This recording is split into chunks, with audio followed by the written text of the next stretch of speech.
बातमी मोठी आहे। विधान परिषदेसाठी राष्ट्रवादीच्या बैठकीत कोणत्याही नावावर एकमत नाही। सूत्रांची ही सगळी माहिती आहे। विविध नावांवरती चर्चा करूनही पक्षात एकमत नसल्याचं सूत्र सांगतायत। अंतिम निर्णय सुनेत्रा पवार यांनीच घेण्याची पक्षातील नेत्यांकडून विनंती केली जाते।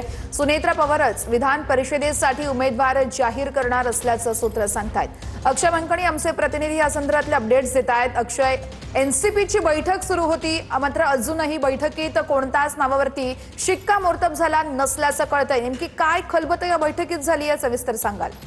नक्कीच राष्ट्रवादी काँग्रेस पक्षाला विधान परिषदेची अवघी एक जागा जी आहे ती मिळणार आहे आणि त्याकरता खरं तर त्या जागेवरती कोणता उमेदवार द्यावा या संदर्भातली बैठक जी आहे ती राष्ट्रवादी काँग्रेस पक्षाची कोर कमिटीची बैठक जी आहे ती देवगिरी निवासस्थानी झालेली आहे। परंतु या बैठकीमध्ये प्रत्येक नेत्यांकडनं आपापल्या जवळच्या उमेदवाराचं नाव जे आहे ते या बैठकीत सुचवलं गेलेलं होतं आणि या सगळ्या बैठकीमध्ये खरं तर वादविवाद या नेत्यांचे पाहायला मिळालेले होते। त्यामुळे एका नावावरती जो आहे तो शिक्कामोर्तब या बैठकीमध्ये झालेला नाहीये। त्यामुळे नेत्यांनीच खरं तर उपमुख्यमंत्री सुनेत्रा पवार यांना सांगितलंय की तुम्हीच या सगळ्या संदर्भातला निर्णय घ्या, कारण की जवळपास 70 ते 75 जण या सगळ्या विधान परिषदेच्या जागेसाठी इच्छुक आहे। त्यामुळे या सगळ्या 70 ते 75 उमेदवारांपैकी एका जणांची निवड करणं अत्यंत अवघड झालेलं आहे। त्यामुळे नेत्यांनीच सुनेत्रा पवार यांना विनंती केली आहे की तुम्ही या सगळ्या संदर्भातला निर्णय घ्या। त्यामुळे अद्याप देखील कोणत्याही एका नावावरती जो आहे तो शिक्कामोर्तब झालेला नाहीये।